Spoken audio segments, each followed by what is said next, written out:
Hello friends, welcome to my channel back to the basics. चलिए, जो PT 365 का day 2 हम लोग स्टार्ट करते हैं। अभी हम लोग साइंस एंड टेक की मैगजीन को देख रहे हैं।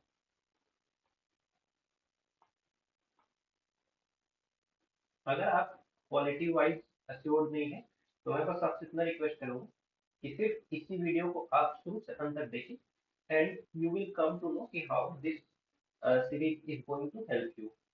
ठीक है। चलिए, सबसे पहले हम लोग देखते हैं दोस्तों नैनो टेक्नोलॉजी के बारे में। तो सबसे पहले जान जाइए कि नैनो किसको बोलते हैं। अगर नैनो मटेरियल या की बात की जाए तो ये डिराइव होता है नैनोमीटर से, जो कि 10⁻⁻⁹ मीटर होता है। तो 10⁻⁹ को हम लोग बोलते हैं 1 नैनोमीटर।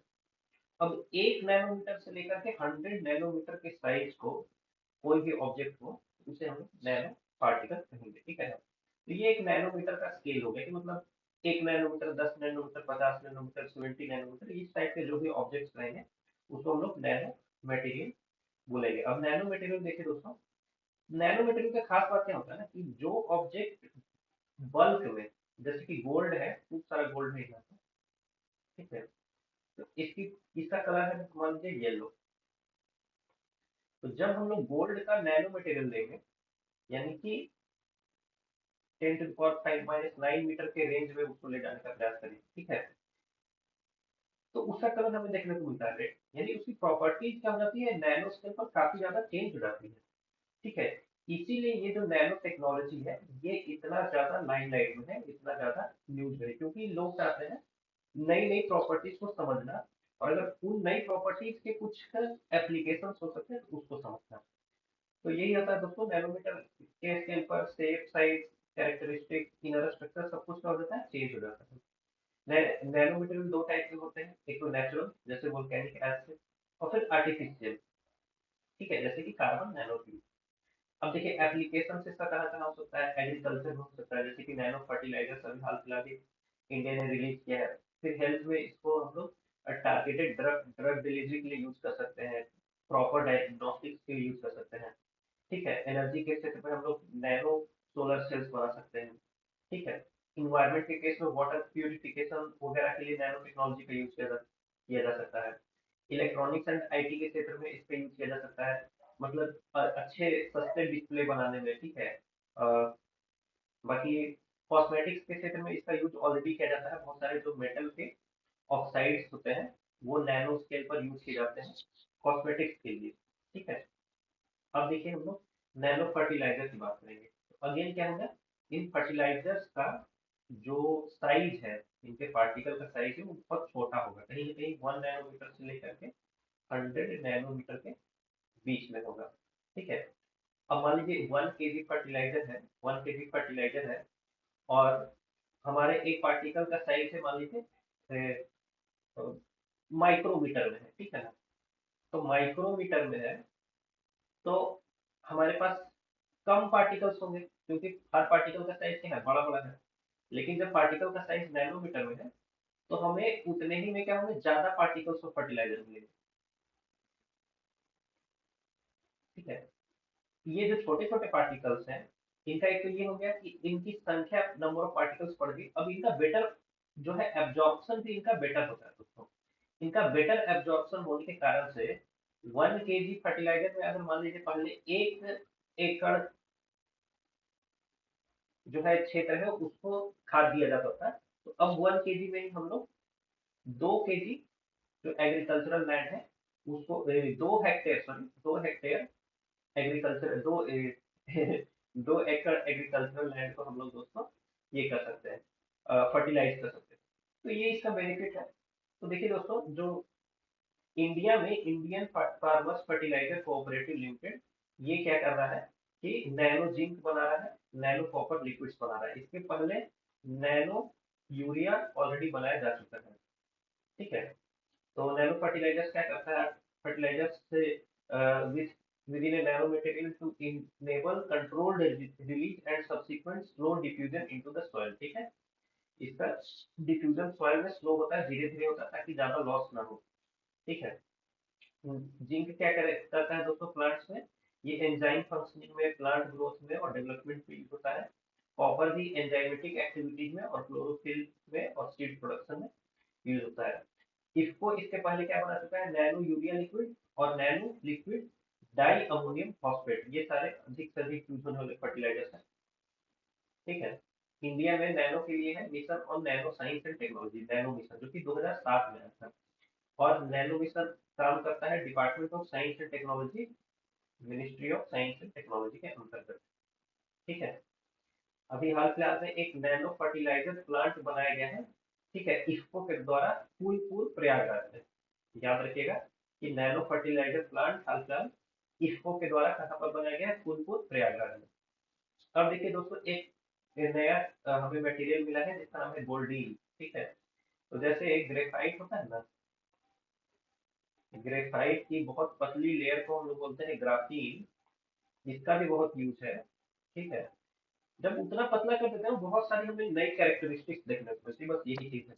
उसी तरीके से गोल्डीन कुछ नहीं है, ये गोल्ड का बहुत पतला लेयर है, गोल्ड का वेरी थिन लेयर है। डिटेल्स में बहुत सारा आपको जाने की जरूरत नहीं है। देखिए इसको कैसे बनाया गया वगैरह वगैरह, ये सब साइंटिस्ट का काम है। इसको सिलिकॉन को टाइटेनियम कार्बाइड लेयर से, जैसे इधर टाइटेनियम कार्बाइड लेयर, इधर टाइटेनियम कार्बाइड लेयर, बीच में सिलिकॉन भर दिया गया, फिर इस सिलिकॉन को रिप्लेस किया गया बाई गोल्ड, तो हमें मिल गया गोल्डीन। बट ये सब चीजें हम लोगों को नहीं जाननी है, इससे कोई मतलब नहीं है। गोल्डीन का यूज कहाँ हो सकता है, इलेक्ट्रॉनिक्स इंडस्ट्री में, CO2 कन्वर्जन में, हाइड्रोजन जनरेशन में। ठीक है। आइए दोस्तों हम लोग देखते हैं फ्लोरोसेंट नैनो डायमंड। ठीक है। तो फ्लोरोसेंट नैनो डायमंड्स क्या है, तो ये पहली बात तो नैनोमीटर साइज के डायमंड है। तो क्या हो गया, तुरंत आप सोचिए कि बहुत सारी नई प्रॉपर्टीज हमें देखने के लिए मिलेगी। ठीक है। बस यही इसका खास बात है। फ्लोरोसेंस प्रॉपर्टी एक ऐसी होती है दोस्तों, जिसमें अगर जैसे ये कोई फ्लोरोसेंट मटेरियल है, ठीक है, इसमें हम लोगों ने डाला एक हाई फ्रीक्वेंसी की लाइट। ठीक है, हाई फ्रीक्वेंसी की लाइट डाली, मान लीजिए इसमें हम लोगों ने डाला ये गामा वेव या रेडियो, इस सबसे इसको गर्म किया, तो फिर ये क्या करती है, लो फ्रीक्वेंसी की लाइट एमिट करती है। मतलब हाई फ्रीक्वेंसी की उस पर लाइट डालो तो वो लो फ्रीक्वेंसी की लाइट एमिट करती है, इसी प्रॉपर्टी को हम लोग बोलते हैं फ्लोरोसेंस। ठीक है, फ्लोरोसेंस। ओके। तो चलिए, तो ये फ्लोरोसेंट नैनो डायमंड का क्या खास बात हो गई, एक तो ये फ्लोरोसेंट है, यानी कि हाई एनर्जी, हाई फ्रीक्वेंसी की लाइट को लो फ्रीक्वेंसी की लाइट में चेंज करता है। ठीक है। दूसरा काम ये क्या करता है, दूसरा ये है, खासियत इसकी ये है कि ये नैनो साइज का है। ठीक है। अब इसके एप्लीकेशन देख लीजिए, ये हाई रिजोल्यूशन इमेजिंग में यूज हो सकता है, माइक्रो स्केल टेम्परेचर सेंसिंग में यूज हो सकता है, कोरिलेटिव माइक्रोस्कोपी में यूज हो सकता है, वगैरह वगैरह। तो देखिए जब उसकी प्रॉपर्टी, अभी तो ये बनाया ही जा रहा है, ये डिस्कवर ही हो रहा है, तो ऑब्वियस सी बात है न्यू प्रॉपर्टी के कारण इससे काफी सारे नए एप्लीकेशन होंगे।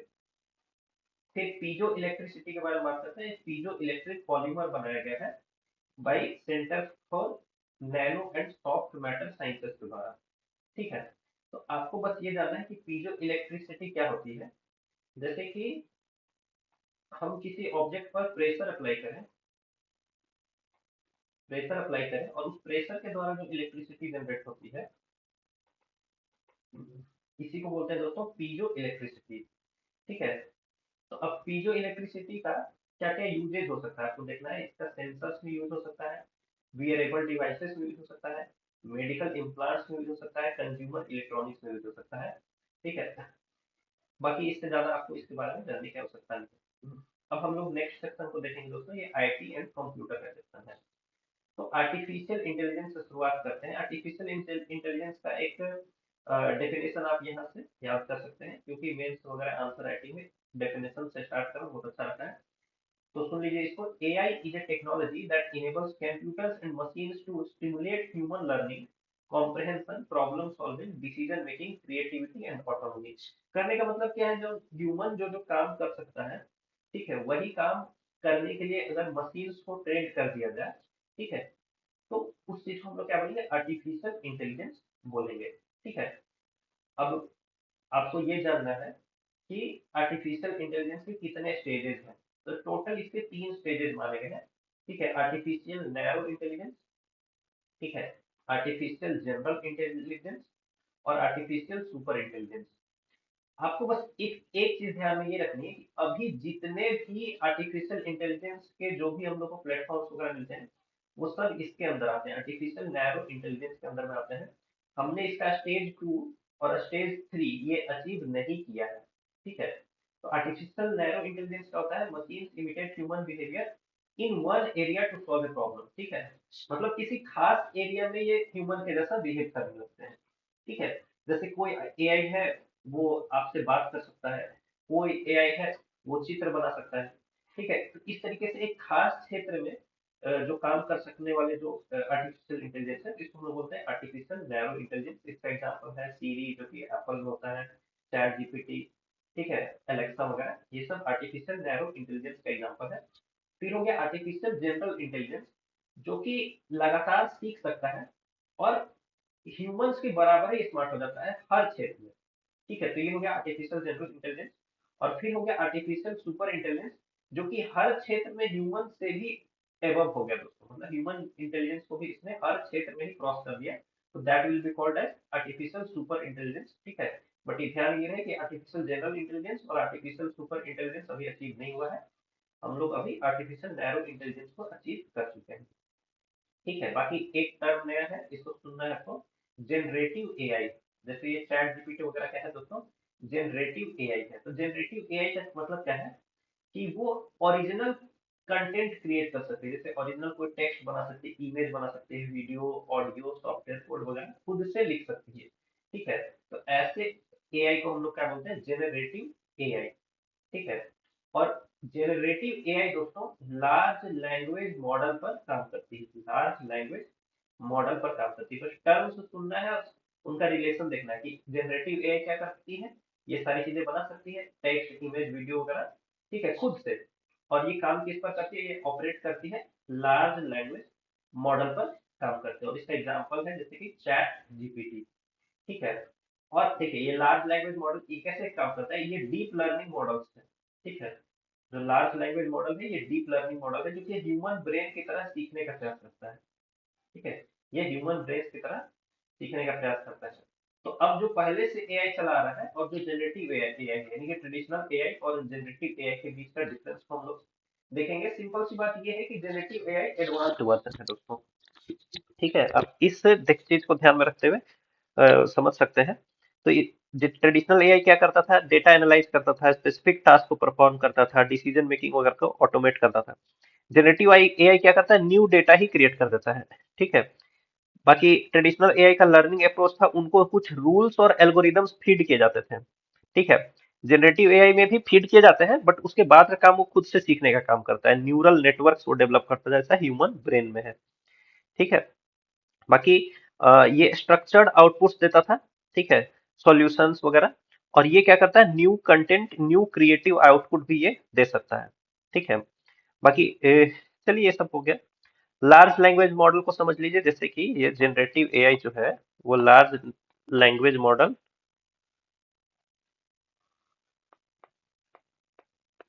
और डीप लर्निंग पर बेस्ड है। ठीक है। तो लार्ज लैंग्वेज मॉडल क्या है, ये है capable of understanding and generating natural language and other types of content to perform a wide range of task. तो जिस तरह से ह्यूमन ब्रेन लैंग्वेजेस को सीखता है, उस तरीके से सीखने का कैपेबिलिटी जो है ये एआई को भी प्रोवाइड कराया जाता है। तो इसी को हम लोग क्या बोलते हैं, लार्ज लैंग्वेज मॉडल।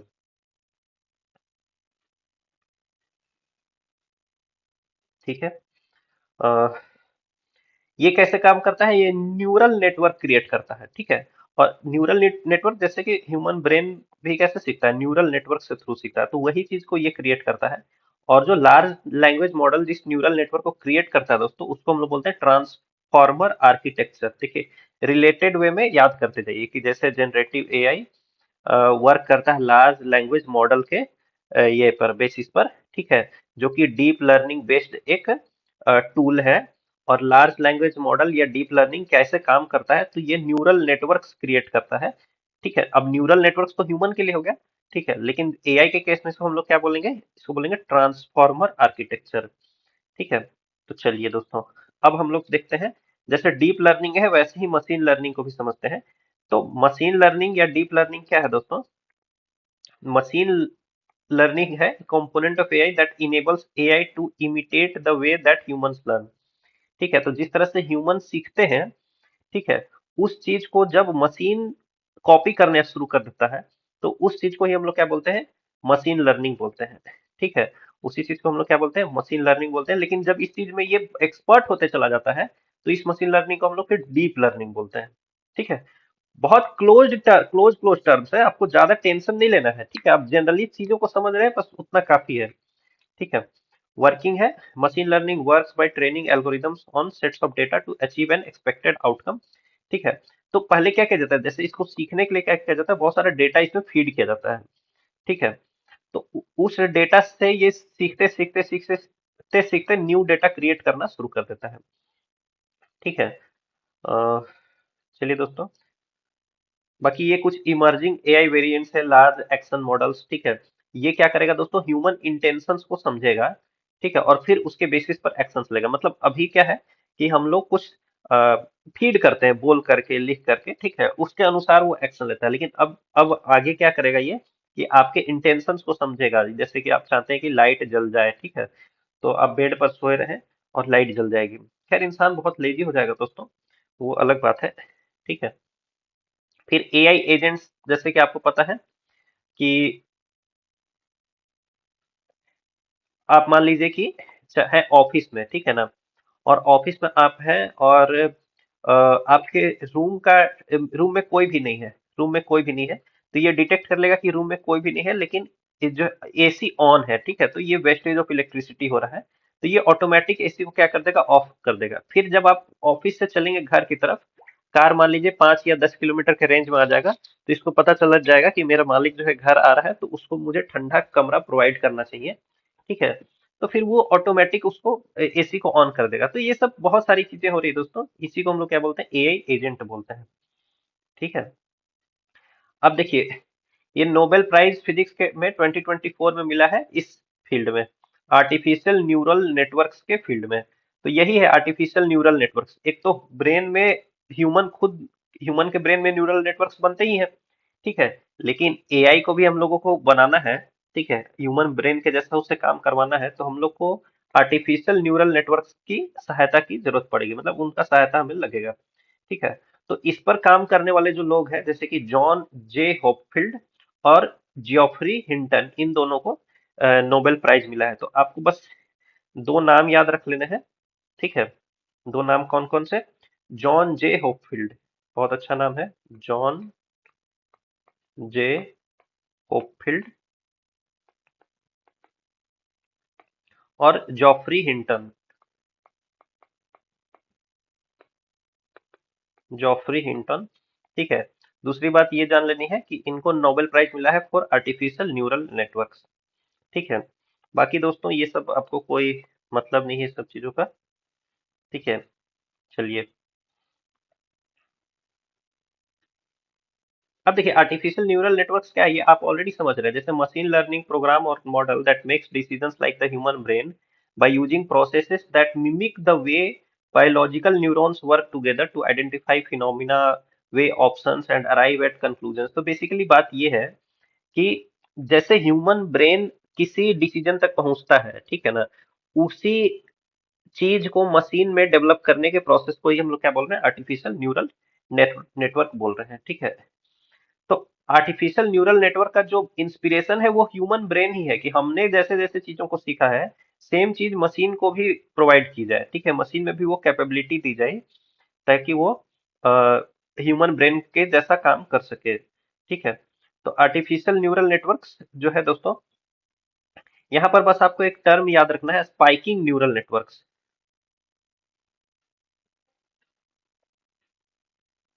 ठीक है, कहने का मतलब ये है कि ये है ह्यूमन न्यूरल नेटवर्क, ठीक है, ये है आर्टिफिशियल न्यूरल नेटवर्क, और ये है spiking neural network.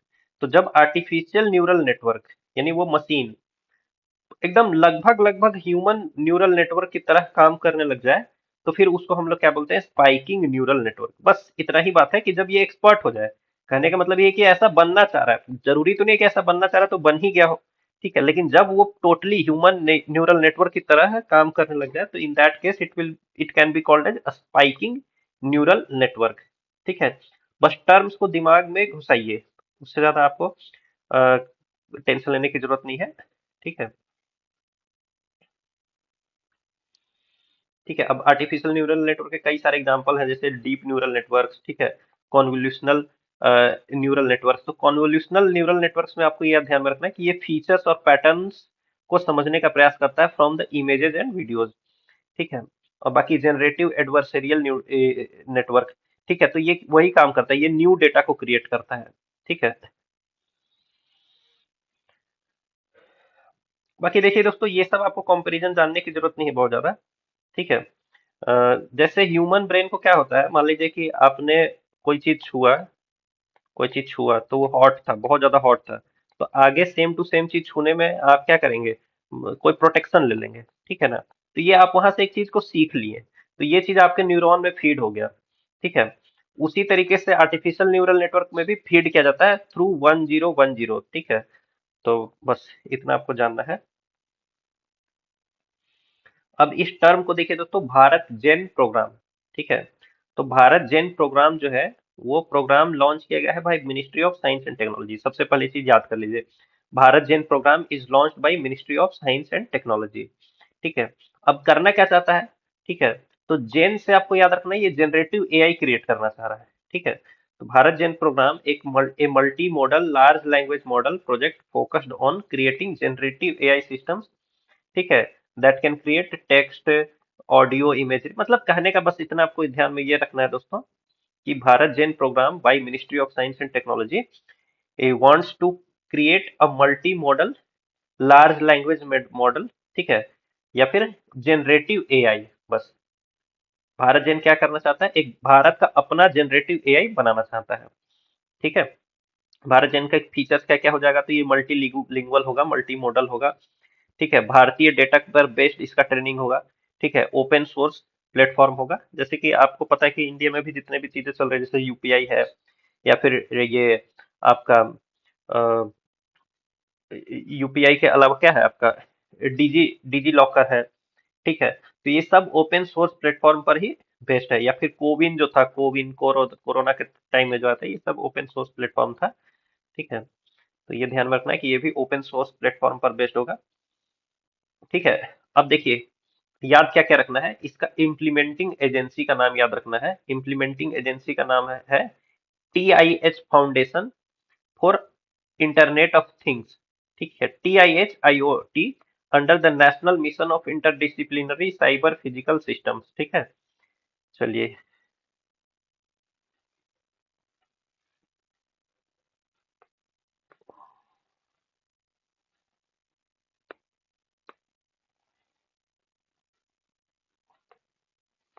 Bharat Jain programme ये क्या करेगा, जनरेटिव एआई बनाएगा under ministry of science and technology.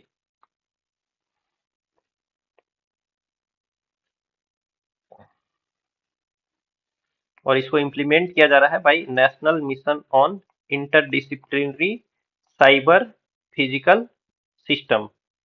ठीक है, national mission on interdisciplinary cyber physical systems के इस सिस्टम्स के अंतर्गत भी एक और फाउंडेशन है, जो कि है TIH फाउंडेशन, उसके द्वारा इसको इम्प्लीमेंट किया जा रहा है। बस इसको ऐसे दिमाग में थोड़ा फीड कर लीजिए कि ministry of science and technology का इनिशिएटिव है, लेकिन इम्प्लीमेंट कौन करेगा, तो national mission on interdisciplinary cyber physical system के अंतर्गत एक फाउंडेशन है, TIH foundation for IoT and IoE, यही इसको इम्प्लीमेंट करेगा। ठीक है, अब इसी कॉन्टेक्स्ट में एक भारत डेटा सागर सागर भी बनाया जाएगा, भारत डेटा सागर। तो बेसिकली एआई मॉडल्स को ट्रेंड करने के लिए जो डेटा चाहिए, तो वो डेटा के लिए ये काम करेगा। ठीक है, भारत डेटा सागर। फिर देखिए, national mission on interdisciplinary cyber physical system के बारे में जान लीजिए दोस्तों, कि ये क्या है, ये इम्प्लीमेंटेड बाई है department of science and technology. ठीक है, अब एआई के क्षेत्र में इंडिया में और क्या क्या हो रहा है, तो इंडिया एआई मिशन, याद रखिए, इंडिया एआई मिशन। ठीक है, ये इम्प्लीमेंट किया जाता है by implemented by India AI जो कि इंडिपेंडेंट बिजनेस डिवीजन है अंडर डिजिटल इंडिया कॉरपोरेशन, ठीक है, under ministry of electronics and information technology. ठीक है, तो इसी तरह से आपको याद करना है कि ministry of electronics and information technology के अंतर्गत है डिजिटल इंडिया कॉरपोरेशन, और उसके अंतर्गत है इंडिया एआई। ठीक है, अब देखिए एक इंडिया एआई पोर्टल भी है, इंडिया एआई पोर्टल भी है। ठीक है, ये भी ministry of electronics and information technology plus में national e governance division plus में नेस्कॉम, इन तीन के द्वारा ज्वाइंट रूप में इसको इंप्लीमेंट किया जाता है। ठीक है, तो नेशनल एआई पोर्टल है इंडिया एआई। ठीक है, एक है इंडिया एआई मिशन, जो कि इंडिपेंडेंट बिजनेस डिवीजन है under digital India corporation under ministry of electronics and IT. तो बेसिकली इतना याद रखना है कि ministry of electronics and IT दोनों में ही है। ठीक है, लेकिन जो नेशनल एआई पोर्टल है इंडिया एआई पोर्टल, ठीक है, इसको इंप्लीमेंट किया जाता है by mighty ministry of electronics and IT plus में national e governance division plus में नेस्कॉम। ठीक है, बाकी एरावत के बारे में आपको ये जानना है कि ये एक एआई बेस्ड सुपर कंप्यूटर है, एआई बेस्ड सुपर कंप्यूटर है। ठीक है, एक इंटरनेशनल इनिशिएटिव है दोस्तों, global partnership on artificial intelligence, global partnership on artificial intelligence, और इंडिया इसका फाउंडिंग मेंबर है। ठीक है, अब आइए दोस्तों फेशियल रिकॉग्निशन टेक्नोलॉजी के बारे में जानते हैं हम लोग।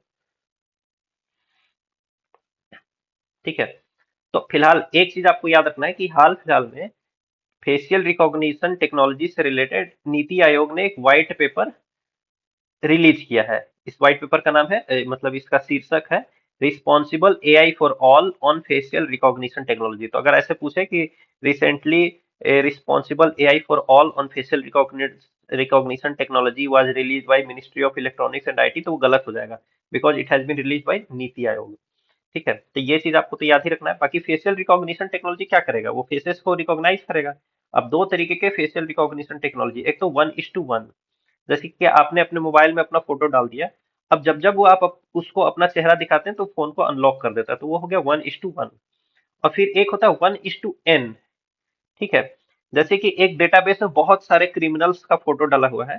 ठीक है, और आप एयरपोर्ट से गुजरते हैं। ठीक है, और वो आपको देखकर पहचान जाता है कि आप क्रिमिनल हैं अथवा क्रिमिनल नहीं है, तो वो 1:n हो गया। ठीक है, तो 1:n का जो फेशियल रिकॉग्निशन टेक्नोलॉजी है दोस्तों, वो यूज हो सकता है मास मॉनिटरिंग में, सर्विलांस वगैरह में। ठीक है, अब देखिए इसका एप्लीकेशन कहाँ कहाँ हो सकता है, सिक्योरिटी रिलेटेड, वही एयरपोर्ट वगैरह में पहचानने के लिए। ठीक है, फिर अ, इसका वेरिफिकेशन में यूज हो सकता है, ठीक है, कि ये यही आदमी है। बैंकिंग में यूज हो सकता है, पासवर्ड के जगह आप अपने फेस से ही अपने एटीएम को अनलॉक करें। ठीक है, तो ये सारी चीजें हो सकती हैं। अब देखिए दोस्तों एक एक टर्म और चला है, डीप फेक। डीप फेक, ठीक है, तो डीप फेक के जैसा ही एक टर्म होता है शैलो फेक। बेसिकली क्या है कि मान लीजिए कि किसी का फेस यूज करके आप दिखा दे रहे हैं कि वो ऐसा ऐसा कुछ काम कर रहा है या ऐसा ऐसा कुछ बोल रहा है, बट वो बोल नहीं रहा है। ठीक है, अब यही काम आप मैनुअल एडिटिंग के थ्रू करेंगे तो इसको बोलेंगे शैलो फेक, और सेम काम आप एआई के हेल्प से करेंगे, ठीक है, जो कि एकदम लगभग लगभग ओरिजिनल दिखने लगे, तो उसको बोलेंगे डीप फेक। ठीक है, तो ये होता है दोस्तों डीप फेक। ये काम यूज करता है जनरेटिव एडवर्सेरियल नेटवर्क को। ठीक है, बाकी डीप फेक का यूज कहाँ कहाँ किया जा सकता है, मूवीज में किया जा सकता है, टीवी शोज में किया जा सकता है। ठीक है, और डीप फेक से रिलेटेड जो हमारा अगर ये है रेगुलेशन है, ठीक है, वो है आईटी एक्ट के सेक्शन 66 डी में। ठीक है, यहाँ कहता है कि चीटिंग बाय इम्पर्सनेशन, यानी कि आप जो इंसान नहीं है उस इंसान को दिखा करके आप किसी को चीट करते हैं, तो उसको जो है सेक्शन 60, बेसिकली इन सब से रिलेटेड आपको बस इतना याद रखना है कि इंफॉर्मेशन टेक्नोलॉजी एक्ट में इसका हम लोग को गाइडलाइंस वगैरह मिलेगा। ठीक है, अब देखिए दोस्तों एक प्रोटोटाइप बनाया है वर्ल्ड हेल्थ ऑर्गेनाइजेशन में, वर्ल्ड हेल्थ ऑर्गेनाइजेशन ने, इसका नाम है सारा। सारा, SARAH, सारा। ठीक है, अ, सारा बहुत अच्छा नाम भी है वैसे, किसी का भी आप रख सकते हैं सारा, अपनी बेटी वगैरह का। चलिए, तो सारा जो ये है ये एक डिजिटल हेल्थ प्रोमोटर प्रोटोटाइप है। ठीक है, जो कि वर्ल्ड हेल्थ ऑर्गेनाइजेशन ने बनाया है। ठीक है, तो ये क्या करेगा बेसिकली, इससे आप क्वेश्चंस वगैरह पूछ सकते हैं कि मुझे डायबिटीज है, मैं क्या खा सकता हूँ, तो वो बता देगा कि आपको ये चीज खानी चाहिए, आपको वीकली कम से कम 3 बार एक्सरसाइज करना चाहिए वगैरह वगैरह। तो यही है, डिजिटल हेल्थ प्रमोट करेगा ये। कौन? सारा। किसने रिलीज किया है? WHO ने।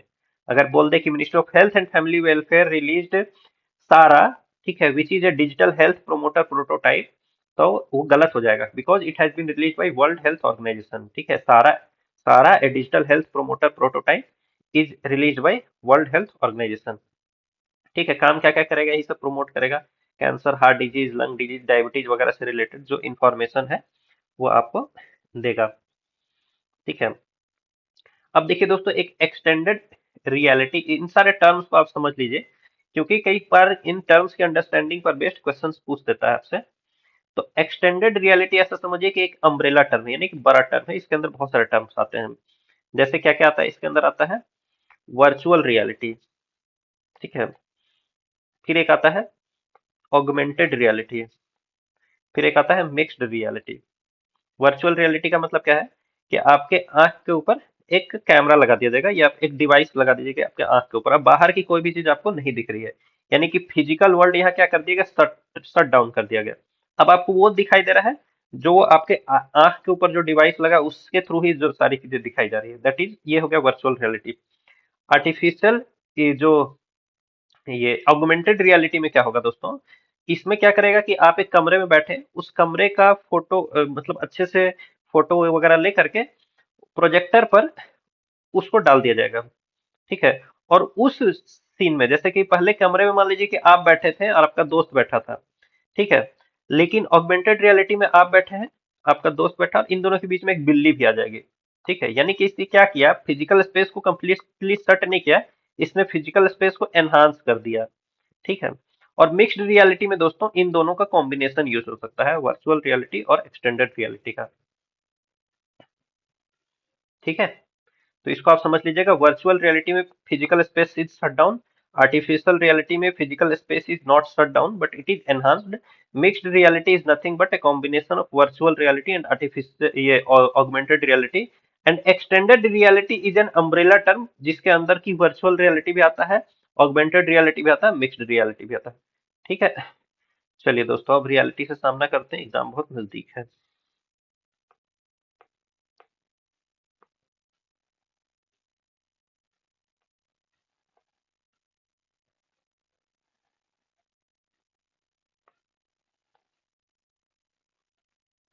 अब एक टर्म है दोस्तों डिजिटल ट्विन, इसको भी समझ लेते हैं।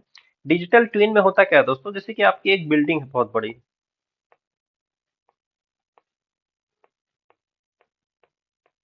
पहले छोटे घर रहते थे, घर पे पूरे घर पर किसी की नजर होती थी। अब बहुत बड़ी बिल्डिंग है ये, इसके आप मालिक हैं, तो इस पे पूरी के पे आपकी नजर कैसे रहेगी? तो थ्रू डिजिटल ट्विन क्या करेंगे आप, कंप्यूटर में इसका एक डिजिटल ट्विन बन जाएगा। ठीक है, बहुत सारे कैमरा वगैरह के थ्रू, सेंसर्स कैमरा के थ्रू, ठीक है, फिर पता देगा कि यहाँ पर ये चल रहा है। ठीक है, मान लीजिए कि हर पूरे चीज को वो बताएगा आपको। ठीक है, तो दिस इज डिजिटल ट्विन।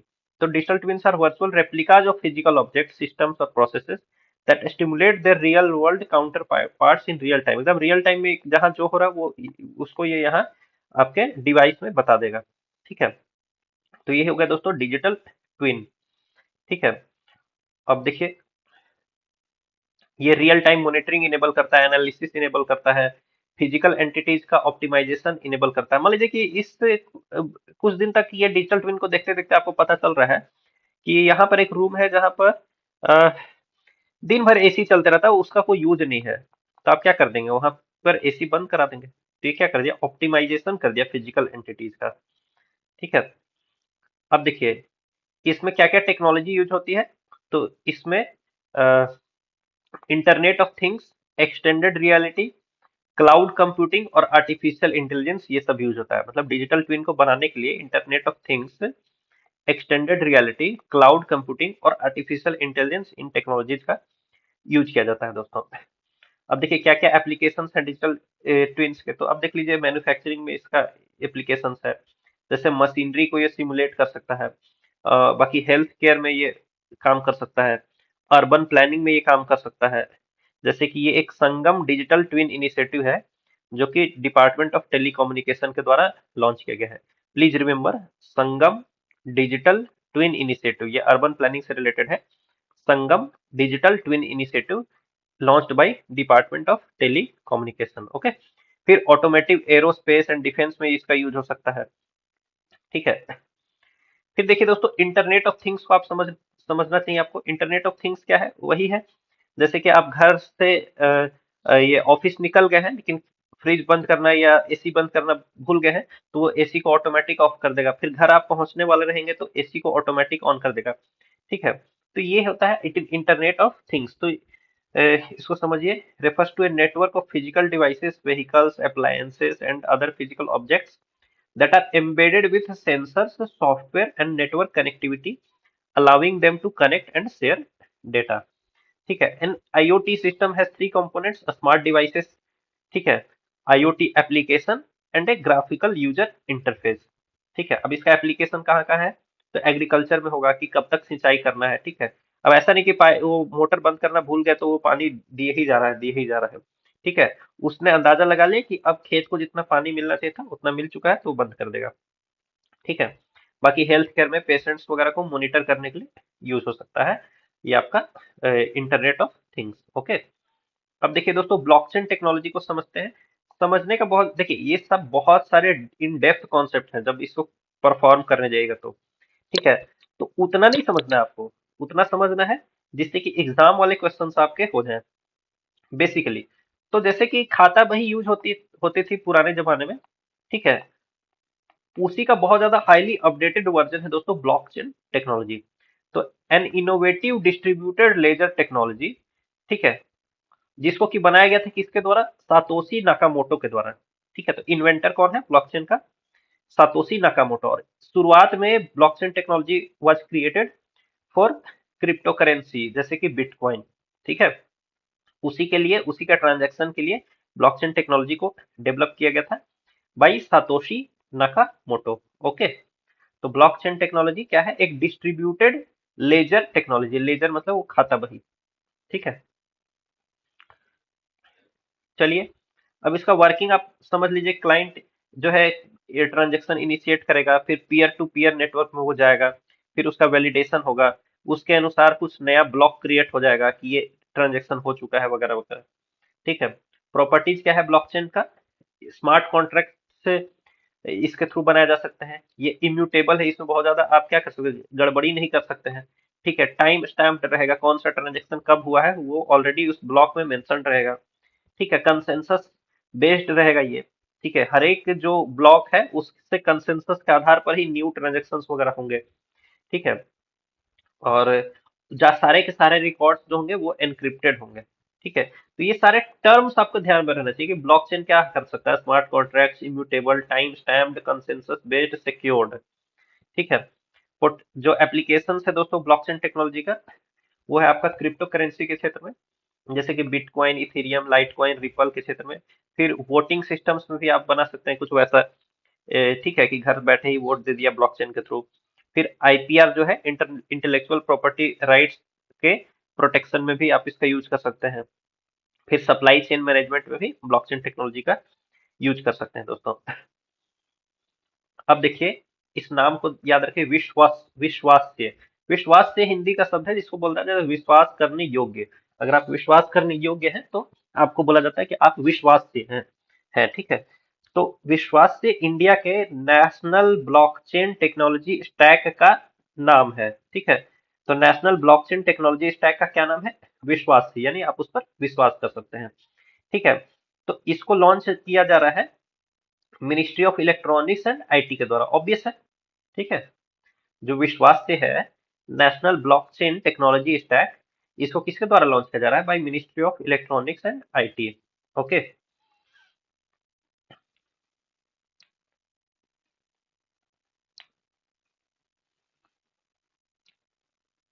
अब देखिए माइटी ने और भी क्या क्या लॉन्च किया देख लीजिए। नेशनल ये आपका बायोटेक फ्रेमवर्क लाइट। ठीक है। तो ये लाइट वेट ब्लॉकचेन प्लेटफॉर्म है। ठीक है। और दूसरा क्या लॉन्च किया है? प्रामाणिक, ये blockchain enabled solution for verifying the origin of mobile apps. ठीक है। प्रामाणिक क्या है? Blockchain enabled solution for verifying the origin of mobile app. Mobile app कहाँ का है, जैसे चाइना का है कि कहाँ का है, ठीक है, ये सबको वेरीफाई करेगा कौन, प्रामाणिक, ठीक है। और एनबीए फ्लाइट, तो ये इनिशिएटिव याद करिएगा कि ministry of electronics and IT के अंतर्गत आता है। एनबीए फ्लाइट, प्रामाणिक, और ये विश्वास्य। तो विश्वास्य क्या करेगा दोस्तों, ये blockchain as a service provide करेगा, ठीक है। और ये नेशनल ब्लॉकचेन फ्रेमवर्क का पार्ट रहेगा, ठीक है। बस, चलिए आगे चलते हैं दोस्तों। वेब थ्री क्या है, तीन टाइप के वेब आ गए हैं। वेब वन, तो ये एकदम शुरुआती जो वेब था उसको बोलते हैं। फिर वेब टू, जो कि अभी चल रहा है, अभी 90%, 95% वेब टू चल रहा है दोस्तों। और तीसरा है वेब थ्री। तो वेब थ्री जो है दोस्तों, वो ब्लॉकचेन बेस्ड वेब है, ठीक है। ब्लॉकचेन बेस्ड ये वेब है, ठीक है। अब देखिए, ये third generation of the world wide web है, पहली बात। तो ऑब्वियस बात है, वेब थ्री है तो थर्ड जनरेशन होगा, ठीक है। ये पीयर टू पीयर ट्रांजेक्शन और इंटरेक्शन को अलाउ करेगा विदाउट इंटरमीडियरी, यानी सोशल मीडिया के लिए आपको फेसबुक का जरूरत नहीं, मार्क जुकरबर्ग का जरूरत नहीं होगा। आप खुद के थ्रू मतलब पीयर टू पीयर इंटरेक्शन कर सकते हैं, ठीक है। बाकी यहाँ पर यूजर्स के पास क्या होगा, फाइनेंशियल स्टेक होगा और ज्यादा कंट्रोल होगा वेब पर, ठीक है। मतलब कि जो वेब है उस पर आपका कंट्रोल अधिक होगा, गवर्नमेंट का या कॉरपोरेशन का कंट्रोल उतना नहीं होगा। People can control their own data, आपके डेटा के ऊपर आपका खुद का कंट्रोल रहेगा। इसके अंतर्गत आ जाएंगे दोस्तों यही सब crypto currency, non fungible tokens वगैरह, ये वेब थ्री के अंतर्गत आ जाएंगे, ठीक है। तो अभी जैसे कि 1-2% तो आ ही चुका है, बाकी 95% लगभग वेब टू ही चल रहा है, ठीक है। बाकी देखिए, ये ब्लॉकचेन बेस्ड होगा, ऑब्वियस सी बात है कि वेब थ्री जो है वो ब्लॉकचेन बेस्ड होगा। और ये यूजर्स के द्वारा कलेक्टिवली ये ऑपरेट एंड ओन किया जाएगा, ना कि कॉरपोरेशन के द्वारा, ठीक है। अब देखिए दोस्तों, एक टर्म है बिटकॉइन हार्विंग, ठीक है, यानी कि अ, किसी चीज की वैल्यू को क्या कर दिया जा रहा है, हाफ कर दिया जा रहा है। तो किसकी वैल्यू को हाफ किया जा रहा है, जो बिटकॉइन के माइनर्स हैं, जो बिटकॉइन माइनिंग करते हैं, उनके रिवॉर्ड को, यानी मान लीजिए वो एक बिटकॉइन माइनिंग करते थे, तो फॉर एग्जाम्पल उनको $100 मिलता था। तो अब सेम एक बिटकॉइन के माइनिंग पर उनको $50 मिलेगा, ठीक है। तो ये बिटकॉइन के कोडिंग में डला हुआ था। ये हर 4 साल में एक बार होता है, ये हर 4 साल में एक बार होता है। तो बिटकॉइन हार्विंग ये टर्म क्या है, ये टर्म है, इट टेल्स अबाउट कि 50% reduction in the reward paid to the bitcoin miners, ठीक है। ये हर 4 साल में एक बार होता है, ठीक है।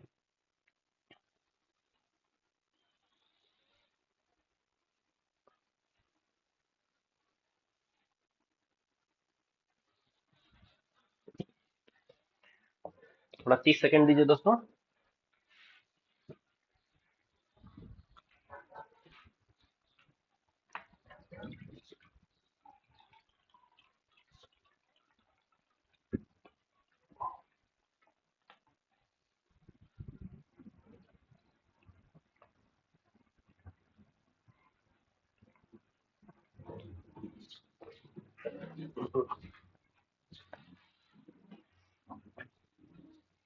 अब देखिए दोस्तों, ये थ्री डी प्रिंटिंग को समझिए। थ्री डी प्रिंटिंग क्या होता है, बेसिकली क्या है कि जैसे पहले लेथ मशीन वगैरह से हम लोग किसी भी चीज को बनाते थे, तो इसमें बड़ा सा लोहे का या लकड़ी का टुकड़ा लेते थे और उसको काट के जहां से जो चीज हटाना है वो सब हटा उठा करके फिर हम लोग मान लीजिए इस टाइप की मूर्ति बनाते थे,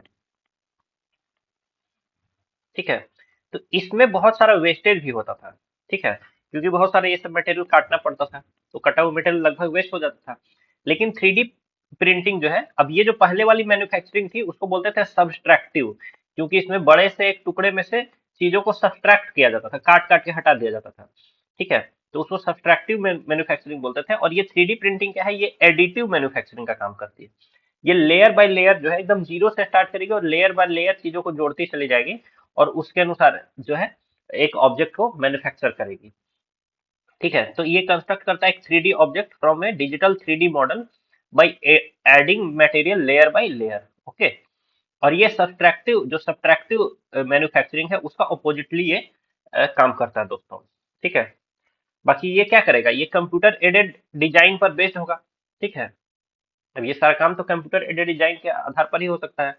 इसका एप्लीकेशन कहाँ कहाँ हो सकता है, तो एरोस्पेस में, डिफेंस में, ठीक है, ऑटोमोबाइल के क्षेत्र में जैसे इंजन बनाने में, गियर बॉक्स वगैरह बनाने में, इलेक्ट्रॉनिक्स के क्षेत्र में हो सकता है, वियरेबल डिवाइस बनाने में, या डेटा प्रोसेसिंग टेक्नोलॉजीज बनाने में, हेल्थ केयर के क्षेत्र में बहुत सारे सर्जिकल मॉडल्स बनाने में इसका काम हो सकता है, कंज्यूमर गुड्स में जैसे कि ज्वेलरी, बहुत अच्छी अच्छी प्यारी प्यारी ज्वेलरी डिजाइन हो सकती है, ठीक है।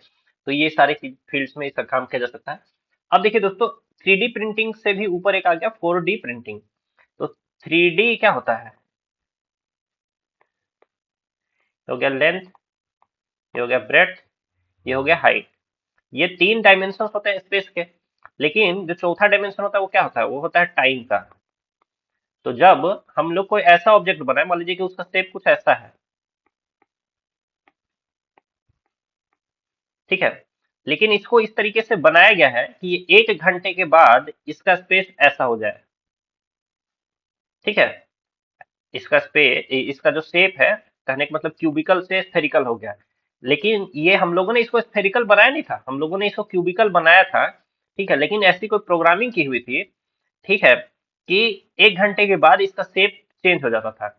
यानी कि यहाँ पर इसके शेप में लेंथ, ब्रेथ और हाइट के अलावा एक और डायमेंशन है, वो है डायमेंशन है टाइम का, ठीक है। तो ऐसे अगर प्रिंटिंग को हम लोग क्या बोलेंगे, 4D प्रिंटिंग बोलेंगे दोस्तों। तो ये क्या है, 3D प्रिंटिंग में क्या कर दिया गया है, डायमेंशन ऑफ टाइम को ऐड कर दिया गया है, ठीक है। और इसको अभी हाल फिलहाल इंडियन रिसर्चर्स ने ही 4D प्रिंटेड आर्टिफिशियल ब्लड बनाया है दोस्तों, आर्टिफिशियल ब्लड बनाया है, हालांकि ये सब रिसर्च का विषय है।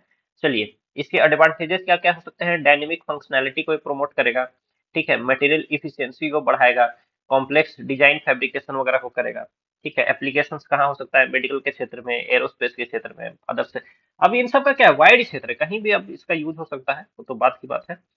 अब देखिए, यहाँ पे बहुत सारी चीजें हैं आपको याद करनी है। चलिए, एक आईआईटी मद्रास का आईआईटी मद्रास का स्पेस स्टार्टअप, नाम याद करिए, अग्निकुल कॉस्मोस, ठीक है। आईआईटी मद्रास का space startup Agnikul Cosmos, okay. Please remember, IIT Madras का स्पेस स्टार्टअप, इसका नाम क्या है, अग्निकुल कॉस्मोस, ओके। अब देखिए, इसने वर्ल्ड का पहला, ठीक है, single piece 3D printed engine पर बेस्ड रॉकेट बनाया, world first rocket with a single piece 3D printed engine, और इस रॉकेट का नाम है अग्निबाण सॉर्टेड, ठीक है। आईआईटी मद्रास का ये स्टार्टअप है अग्निकुल कॉस्मोस, उसने बनाया अग्निबाण सॉर्टेड। अग्निबाण सॉर्टेड क्या है, world first rocket with a single piece 3D printed engine, okay. World first rocket with a single piece 3D printed engine, Agnibaan SOrTeD, created by कौन, अग्निकुल कॉस्मोस, जो कि आईआईटी मद्रास का एक स्पेस स्टार्टअप है। वेरी गुड, इतना आप जब समझ गए,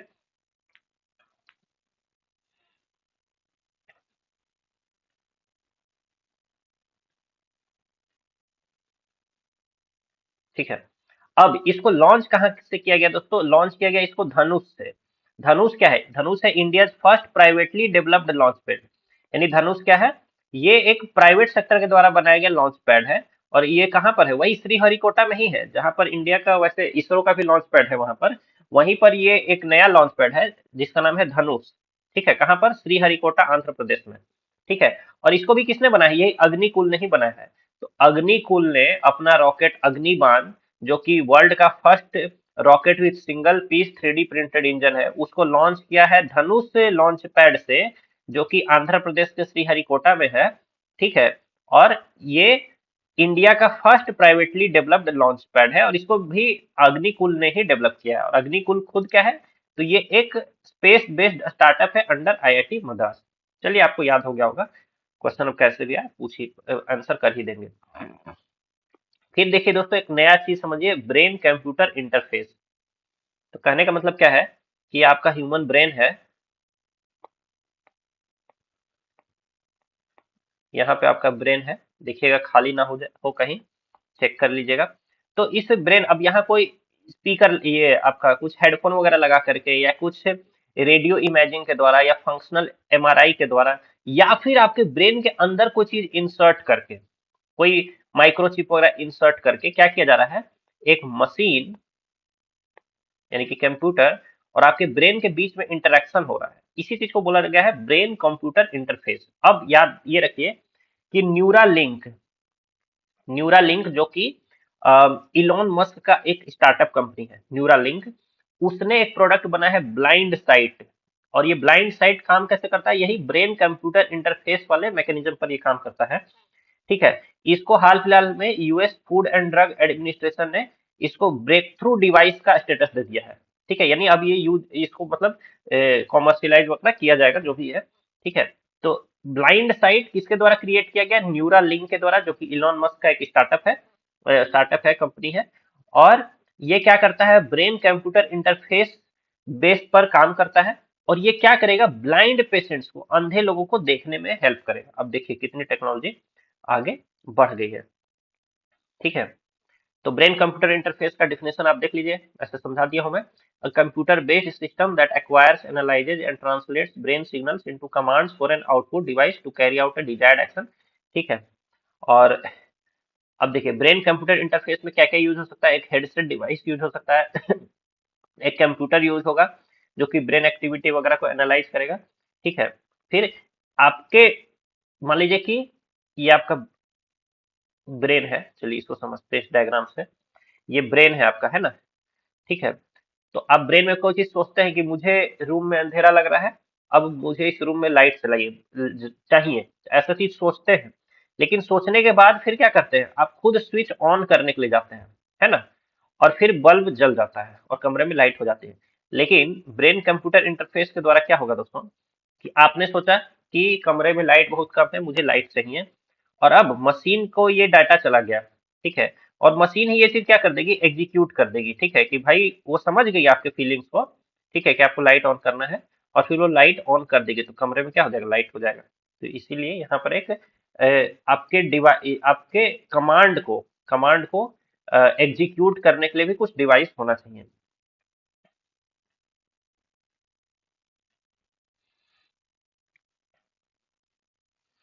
अब देखिए ब्रेन कंप्यूटर इंटरफेस का दो टाइप हो सकता है। एक है इन्वेजिव टाइप, वही आपके ब्रेन में कोई इम्प्लांट घुसा दिया गया। और दूसरा हुआ नॉन इन्वेजिव टाइप, आपके ऊपर ऊपर से, आपके सरफेस से ही डिटेक्ट किया जा रहा है। ठीक है, जैसे कि कोई वैसा हेलमेट बना दिया गया जो कि आपके मतलब माइंड के सिग्नल्स को रिसीव कर सके। ठीक है। तो ये हो गया दोस्तों दो टाइप का, एक इन्वेजिव टाइप का और एक नॉन इन्वेजिव टाइप का ब्रेन कंप्यूटर इंटरफेस। अब इसका क्या क्या एप्लीकेशन एरिया हो सकता है, तो देखिए इसका एक मेडिकल फील्ड में हो सकता है एप्लीकेशन। ठीक है। जैसे कोई न्यूरोलॉजिकल डिसऑर्डर से ग्रस्त है तो उसके लिए। फिर मेंटल वेलनेस के लिए इसका यूज किया जा सकता है। कॉग्निटिव इन्हांसमेंट के लिए इसका यूज किया जा सकता है। ठीक है, जैसे कोई चीज आप भूल जाते हैं वगैरह के लिए। फिर गेमिंग वगैरह में नए नए टाइप के गेम्स वगैरह डिजाइन किए जा सकते हैं ब्रेन कंप्यूटर इंटरफेस पर बेस्ड।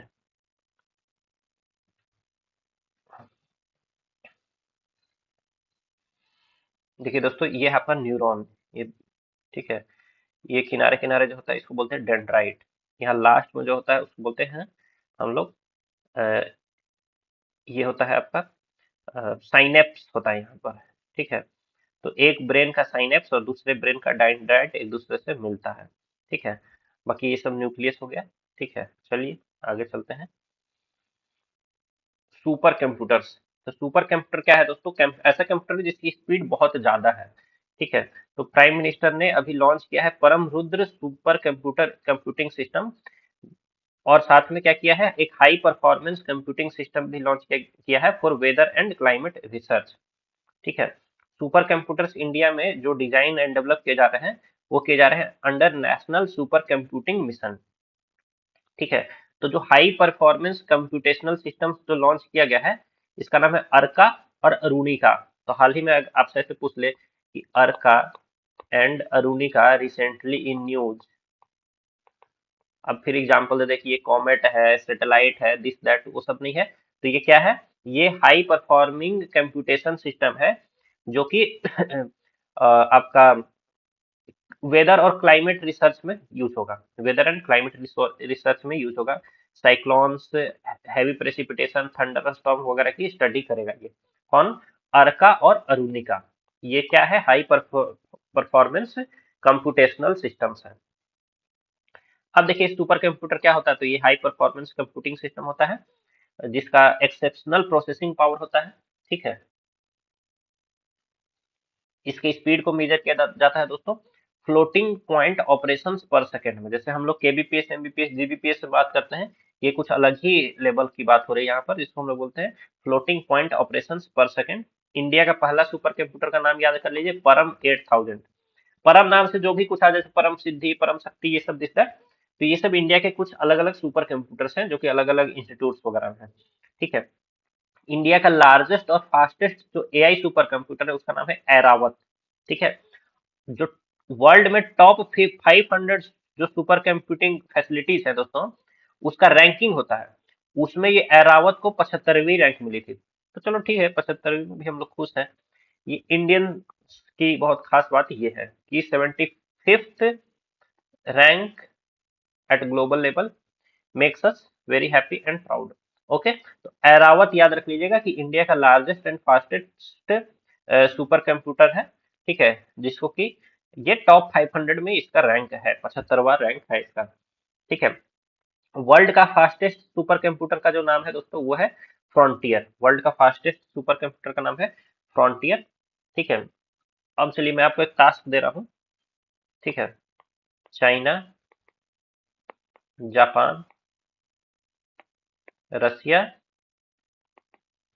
और यूरोपियन यूनियन, इनके जो टॉप सुपर कंप्यूटर्स हैं, कम से कम एक एक दो दो नाम देख लीजिएगा आप। ठीक है।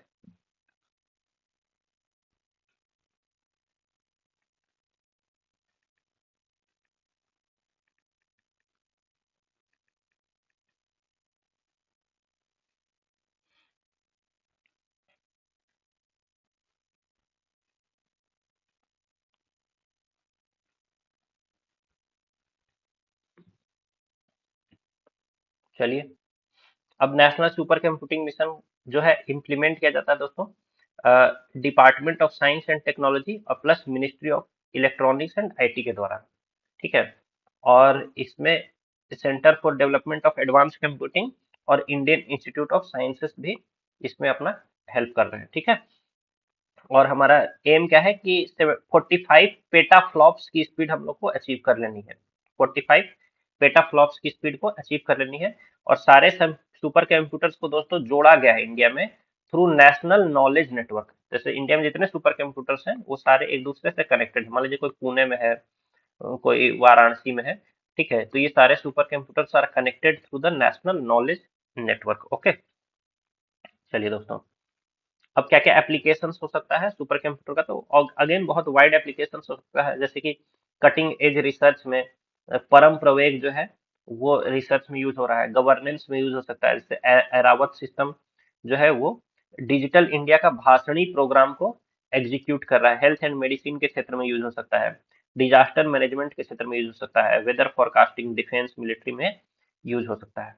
अब ऐसी एक टेक्नोलॉजी है दोस्तों जिसका नाम है लाईफाई टेक्नोलॉजी। ये वाईफाई के जैसा ही है।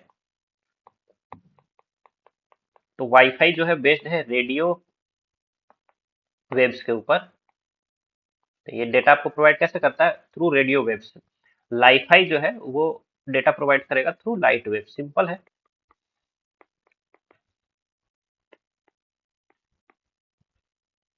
तो ministry of defence funded a startup under the innovations for defence excellence will secure Li-Fi technology. तो ये लाईफाई टेक्नोलॉजी पर काम करेगा। ठीक है। अब देखिए, ये इनोवेशंस फॉर डिफेंस एक्सीलेंस क्या है दोस्तों? ये defence innovation organisation under ministry of defence के अंदर काम करता है। और ये किस फील्ड में काम करेगा? ये डिफेंस और एरोस्पेस सेक्टर के अंतर्गत इनोवेशन लाने का काम करेगा। सिंपल सी बात है। ठीक है। तो चलिए, इसको समझ लिया आपने कि मिनिस्ट्री ऑफ डिफेंस के अंतर्गत है डिफेंस इनोवेशन ऑर्गेनाइजेशन, और उसके अंतर्गत काम करता है iDEX, innovation for defence excellence, innovation for defence excellence. और ये डिफेंस और एरोस्पेस के क्षेत्र में कुछ इनोवेटिव काम करने का काम करता है। चलिए, अब लाइफाई टेक्नोलॉजी क्या है? ये बाई डायरेक्शनल वायरलेस सिस्टम है that uses visible light communication और इंफ्रारेड एंड नियर अल्ट्रावायलेट। ठीक है। तो ये विजिबल लाइट, इंफ्रारेड या नियर अल्ट्रावायलेट, इन सब लाइट्स को यूज करके क्या करेगा? डेटा को ट्रांसमिट करेगा। ठीक है। बाकी इसके वर्किंग पर आपको बहुत ज्यादा जानने की जरूरत नहीं है। ये एलईडी से क्या करेगा? लाइट वाइट निकलेगा। ठीक है। और उसके थ्रू फिर कहीं से रिसीवर लगा होगा, वो रिसीव करके आपका डेटा ट्रांसफरिंग इसका होगा। यूज हो जाएगा इसका एयरक्राफ्ट में, हॉस्पिटल्स में, पावर प्लांट्स में। ठीक है, जहां पर भी इलेक्ट्रोमैग्नेटिक इंटरफेरेंस से डिस्टर्बेंस होता है, प्रॉब्लम होता है, वहां पर लाईफाई टेक्नोलॉजी यूज हो सकती है, क्योंकि लाईफाई के थ्रू क्या होगा, कोई भी इलेक्ट्रोमैग्नेटिक डिस्टर्बेंस नहीं होगी वहां पर। एडवांटेज क्या होगा, एक फास्ट होगा ये, चीपर एंड सस्टेनेबल होगा, ठीक है, सिक्योर होगा।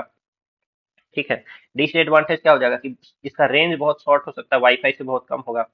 ठीक है, अब लाइट के केस में एक और प्रॉब्लम है ना, कहीं बीच में ऐसा कुछ ऑब्स्टेकल आ गया तो उसको पार भी नहीं कर सकता है, तो ये भी चीज है। चलिए अब लाईफाई और वीएलसी के बीच में देख लीजिए, वीएलसी क्या होता है, विजिबल लाइट कम्युनिकेशन टेक्नोलॉजी। और लाईफाई के केस में हम लोगों ने क्या देखा कि ये विजिबल लाइट तो यूज होगा ही, बाकी इंफ्रारेड और अल्ट्रावायलेट के भी थ्रू इंफॉर्मेशन को फैला सकता है। तो और वीएलसी सिर्फ विजिबल लाइट के थ्रू ही आपका इंफॉर्मेशन को, डेटा को ट्रांसफर कर सकता है। वीएलसी का खास बात ये भी है कि पॉइंट टू पॉइंट हो, जैसे ए से बी ही जा सकता है, लेकिन बी से ए नहीं जाएगा डेटा। ठीक है, लेकिन ये जो लाईफाई में बाई डायरेक्शनल है। ठीक है, लाईफाई का जो डेटा ट्रांसफर रेट होगा वो हाई होगा, वीएलसी का डेटा ट्रांसफर रेट वो लो रहता है। ठीक है, लाईफाई और वीएलसी दोनों में ही इंटरफेरेंस लो ही होगा, क्योंकि लाइट के थ्रू हो रहा है डेटा ट्रांसफर। ठीक है,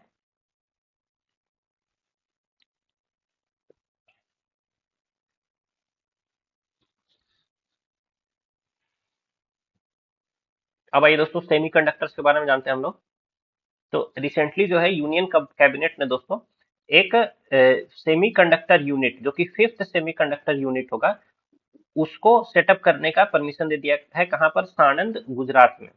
ठीक है, under India super conductor mission, India super conductor mission के अंतर्गत fifth semiconductor unit of India बन रहा है। कहाँ पर, साणंद गुजरात में।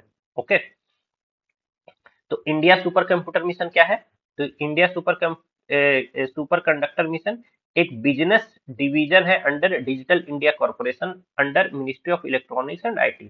ठीक है, तो ये क्या करेगा, सेमीकंडक्टर के क्षेत्र में वर्क को प्रमोट करेगा। तो ठीक है, चलिए, बाकी सेमीकंडक्टर आप जानते हैं कि जिसको कि आईसी भी बोलते हैं, इंटीग्रेटेड सर्किट्स भी बोलते हैं, ये कंडक्टर और इंसुलेटर के बीच का एक मटेरियल है। ठीक है, इसकी प्रॉपर्टीज कंडक्टर और इंसुलेटर दोनों से ही अलग होती है। ठीक है, अब देखिए, प्योर सेमीकंडक्टर होता है जैसे कि सिलिकॉन, और इम्प्योर सेमीकंडक्टर्स का एग्जांपल है जैसे कि गैलियम नाइट्राइड। ठीक है, अब इसका एप्लीकेशन आज की डेट में जितने भी इलेक्ट्रॉनिक्स है सब जगह ये आपका सेमीकंडक्टर्स का एप्लीकेशन होता ही है, जैसे कि इलेक्ट्रॉनिक्स में diodes, transistors, IC circuits, telecommunications. ठीक है, इन सब जगह इसका यूज होता है दोस्तों।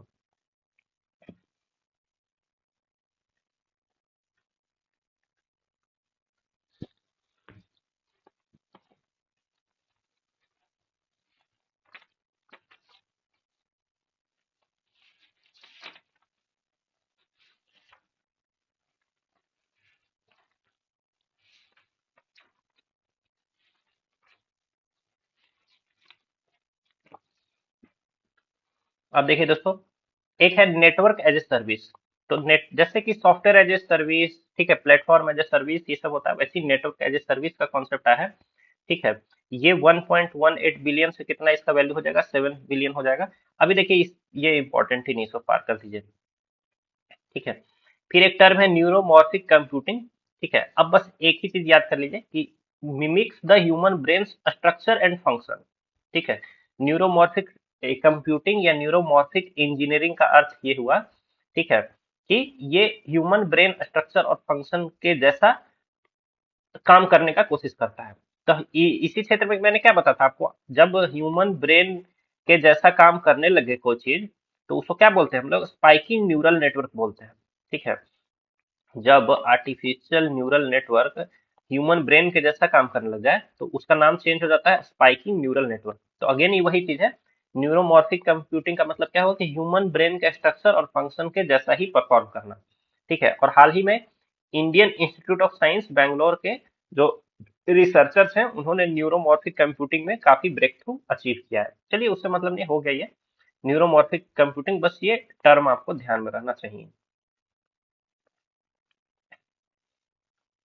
अब देखिए दोस्तों, फिजिक्स के क्षेत्र में कुछ चीजें हैं उसको हम लोग देख लेते हैं। तो elementary particle and related terms, तो सबसे पहले तो आपको ये जो चीज समझिए कि पहले मैटर होता है, मैटर मॉलिक्यूल से बना होता है, मॉलिक्यूल्स एटम से बना होता है।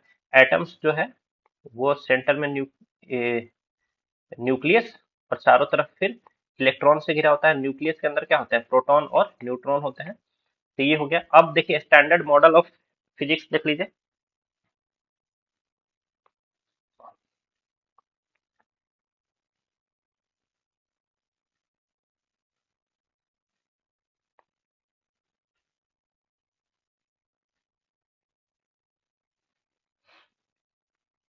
अब देखिए स्टैंडर्ड मॉडल ऑफ फिजिक्स में दो टाइप के आपके पार्टिकल्स होते हैं। एक होता है मैटर कैरिंग पार्टिकल्स, और एक होता है force carrying particles. Matter carrying particles को दोस्तों हम लोग बोलते हैं फर्मियॉन्स, और फोर्स कैरिंग पार्टिकल्स को हम लोग बोलते हैं दोस्तों बोसॉन। ठीक है, आइए इधर चलते हैं। अब देखिए तो स्टैंडर्ड मॉडल ऑफ फिजिक्स क्या कर, पार्टिकल फिजिक्स आपको एक्सप्लेन करता है दोस्तों, यूनिवर्स को एक्सप्लेन करता है ये। ठीक है, अब इसमें दो चीजें होती है। एक तो जो कि मैटर कैरिंग पार्टिकल होता है जिसको कि हम लोग क्या बोलते हैं, फर्मियन बोलते हैं, और दूसरा होता है फोर्स कैरिंग पार्टिकल्स जिसको कि हम लोग बोसॉन बोलते हैं। अब देखिए जो फर्मियंस है दोस्तों, उसके अंदर दो चीजें होती है, एक होती है क्वार्क और एक होता है लेप्टॉन्स। ठीक है, फर्मियंस के अंदर होता है क्वार्क और लेप्टॉन्स। ठीक है, और बोसॉन्स जो है उसके अंदर जो है अ, ये सारी चीजें होती है। देखिए इलेक्ट्रॉन, मियॉन और टाउ, और फिर टाउ न्यूट्रॉनो, मियॉन न्यूट्रिनो और इलेक्ट्रॉन न्यूट्रिनो। तो इसके अंदर बेसिकली होती है बोसॉन्स के अंतर्गत होता है दोस्तों बेसिकली न्यूट्रिनो और एंटी न्यूट्रिनो।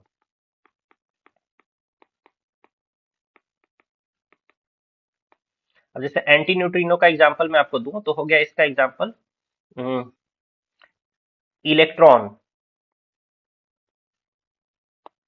इलेक्ट्रॉन, और इलेक्ट्रॉन एंटी न्यूट्रिनो है तो इसके पैरेलल में कोई न्यूट्रिनो भी होना चाहिए। तो जैसे इलेक्ट्रॉन न्यूट्रिनो का एंटी न्यूट्रिनो हो गया इलेक्ट्रॉन, उसी तरीके से म्यूऑन न्यूट्रिनो का एंटी न्यूट्रिनो हो गया म्यूऑन, और टाउ न्यूट्रिनो का एंटी न्यूट्रिनो हो गया tau.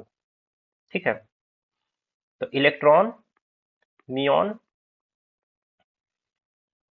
Muon neutrino, muon sorry, और टाउ।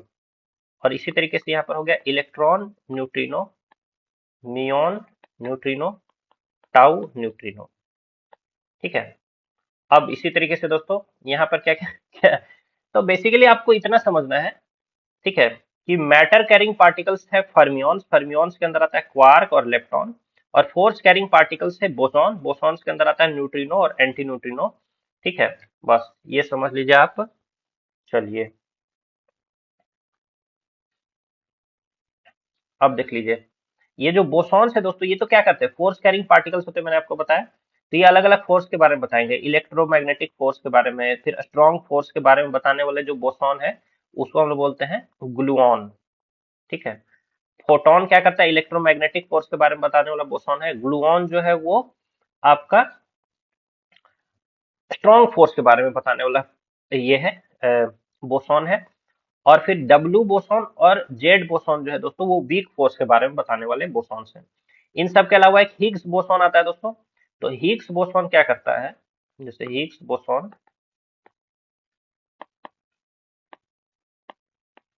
कोई भी पार्टिकल है, जितने भी पार्टिकल जो हैं उन पार्टिकल्स को मास प्रोवाइड करता है हिग्स बोसॉन। तो हिग्स बोसॉन का अपना कोई मास नहीं है, मास नहीं है। जब कोई भी पार्टिकल्स हिग्स फील्ड से, ये हो गया हिग्स फील्ड, और ये हो गया कोई पार्टिकल। तो हिग्स फील्ड से जब पार्टिकल इंटरेक्ट करती है, ठीक है, तो उस पार्टिकल को क्या मिलता है, मास मिलता है।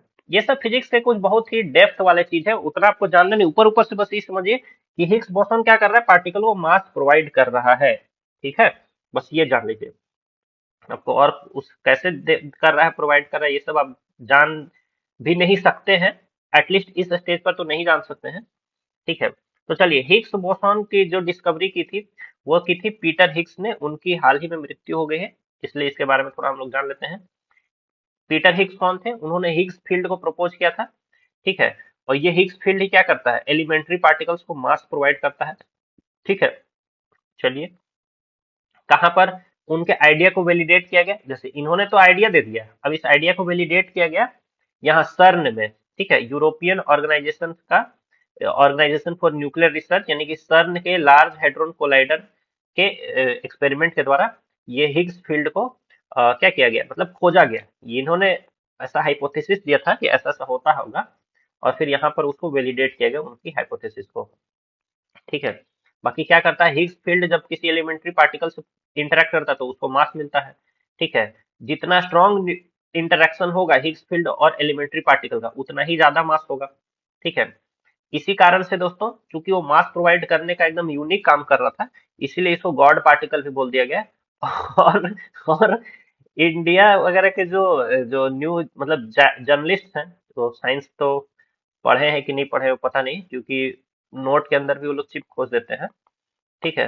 तो ये गॉड पार्टिकल को सीधे गॉड गॉड तक लेते गए, अजीब अजीब टाइप की यहाँ पर चीजें चल रही थी जब ये एक्सपेरिमेंट हुआ था लार्ज हेड्रोन कोलाइडर वाला। आई थिंक 15 साल से प्लस हो गया है, ठीक है। मैं बहुत छोटा बच्चा था, लेकिन मुझे याद है उस टाइम अजीब टाइप की उस टाइम न्यूज रिपोर्टिंग चल रही थी, खैर वो अभी भी चलती है, लेकिन मुझे पता नहीं चलता अब क्या चल रहा है। एनीवेज, तो हिग्स बोसॉन का एक टाइप ऑफ बोसॉन है जो कि किसी भी एलिमेंट्री पार्टिकल को मास प्रोवाइड करता है। अब ध्यान बस इतना रहे कि जो हिग्स बोसॉन है दोस्तों, उसका स्पिन जीरो होता है, इसका स्पिन जीरो होता है, बाकी किसी भी एलिमेंट्री पार्टिकल का स्पिन जीरो नहीं होता है, ठीक है। चलिए, अब हम लोग सर्न के बारे में जानते हैं, जहां पर वो डिस्कवरी की गई थी। तो सर्न का हेडक्वार्टर है जिनोवा, स्विट्जरलैंड में, ठीक है। इसको 1954 में बनाया गया था। इसमें 23 मेंबर स्टेट्स हैं और 10 एसोसिएट मेंबर्स हैं, इंडिया इसका एसोसिएट मेंबर है, ठीक है। इसने क्या क्या डिस्कवर किया, जेड बोसॉन को, डब्ल्यू बोसॉन को, वर्ल्ड वाइड वेब, ये भी सर्न की ही डिस्कवरी है दोस्तों। फिर एक व्हाइट रैबिट कोलैबोरेशन है, बस नाम याद रख लीजिए, white rabbit collaboration is related to CERN, white rabbit collaboration is related to CERN, okay. अब दोस्तों देखिए, ये न्यूट्रिनो और एंटी न्यूट्रिनो मैंने आपको बता दिया, ये क्या होता है न्यूट्रिनो एंटी न्यूट्रिनो, ये सब होता है आपका बोसॉन्स होता है।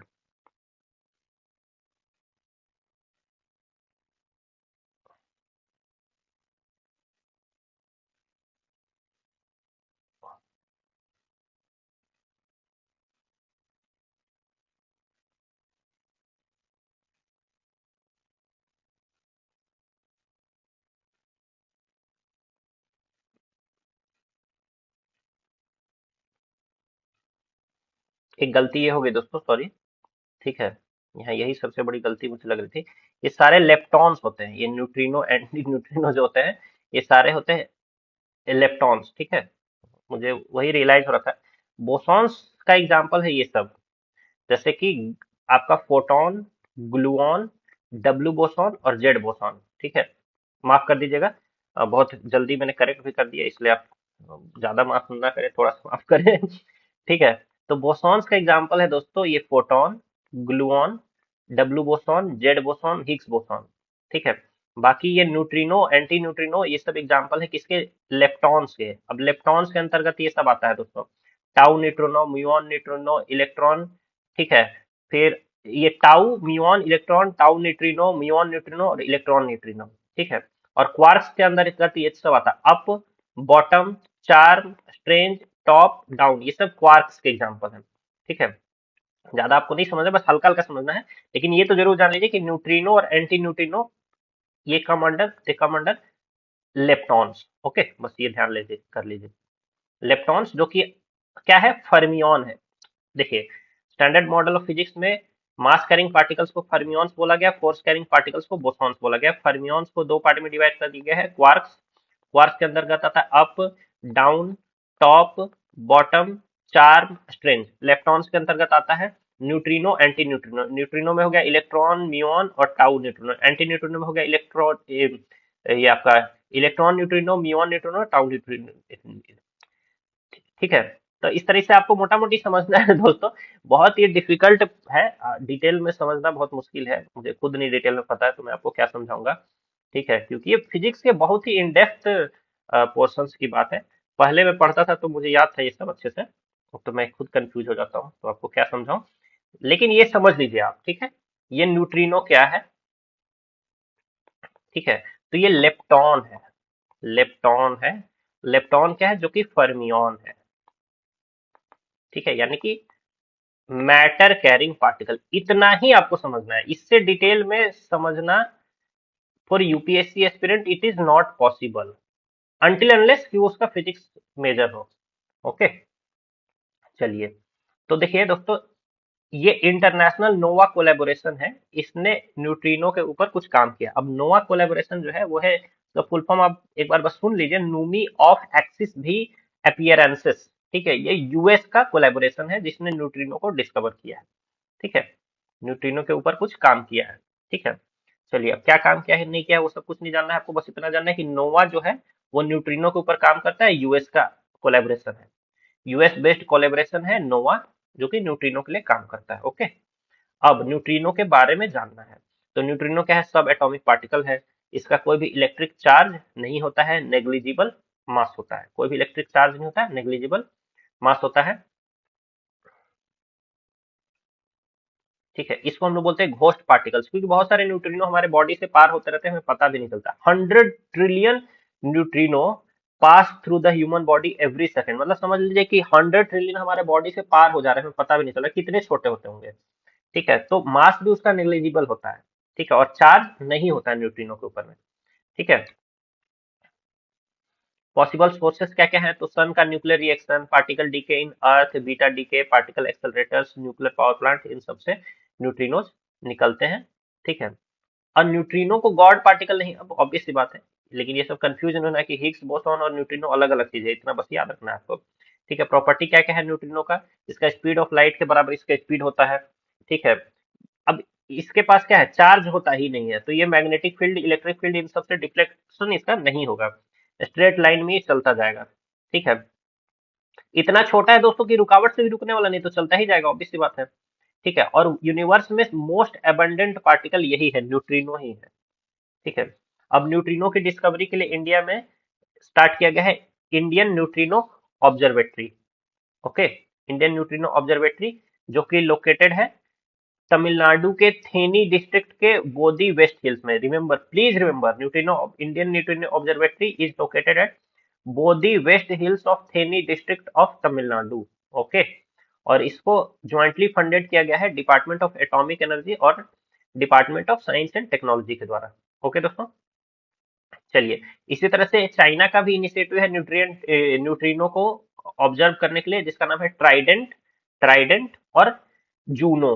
तो ट्राइडेंट और जूनो जो है वो चाइना का इनिशिएटिव है टू ऑब्जर्व न्यूट्रिनो। ओके, फिर देखिए आइस क्यूब ऑब्जर्वेटरी है, जो कि वर्ल्ड की लार्जेस्ट न्यूट्रिनो ऑब्जर्वेटरी है, ये अंटार्कटिक में, साउथ पोल में। ओके दोस्तों, चलिए, अब सेलेस्टियल इवेंट्स के बारे में और कौन कौन चीजें हमें बताती है, जैसे cosmic rays, gamma ray burst, ये सारी चीजों से भी हमें एक कॉस्मिक रेज के बारे में पता चलता है। क्वाजार्स क्या है, प्लीज रिमेंबर, क्वाजार्स का पहले तो फुल फॉर्म देखिए। क्वाजार होता है quasi stellar radio source, quasi stellar radio source. एक चीज आपको बस ये जानना है कि ये मोस्ट ल्यूमिनस ऑब्जेक्ट है नॉन यूनिवर्स का, मैंने हमारे यूनिवर्स में सबसे ज्यादा चमकदार कोई चीज है तो वो है क्वाजार, सबसे ज्यादा चमकदार कोई चीज है तो क्वाजार है। इस क्वाजार से radio waves, visible light, UV rays, infrared, X ray, gamma rays, सब कुछ ही निकलता है। ठीक है, हालांकि कोई भी क्वाजार अर्थ से इतना क्लोज नहीं है कि हमें नेकेड आई से वो दिख सके, लेकिन होता बहुत ल्यूमिनस है, लेकिन है बहुत दूर दूर। ठीक है, इसलिए हमें कोई भी क्वाजार नेकेड आई से नहीं दिखता है। प्लीज रिमेंबर कि quasars are the most luminous objects in the universe. देखिए, ऐसे ही कोई और चीज लिख करके बोल देगा they are the most luminous objects in the universe, but वो ट्रू नहीं होगा। कॉमेट, एस्टेरॉइड या फिर को ब्लैक होल, ऐसा कुछ भी लिख करके बोल देगा, but real answer is quasars. Quasars are the most luminous objects in the known universe. Okay, अब देखिए दोस्तों, ग्रेविटेशनल वेव्स के बारे में जान लीजिए। जैसे कि एक होता है स्पेस टाइम, स्पेस टाइम का चादर होता है एक, उस चादर में जो कंपन होती है उसी को हम लोग बोलते हैं ग्रेविटेशनल वेव्स। ये इसको डिस्कवर किया गया था आइंस्टाइन की जनरल थ्योरी ऑफ रिलेटिविटी के द्वारा। अगेन दोस्तों, ये सब पहले जब मेरा फिजिक्स मेजर हुआ करता था तो मैं पढ़ा था, बहुत साल हो गए, ठीक है।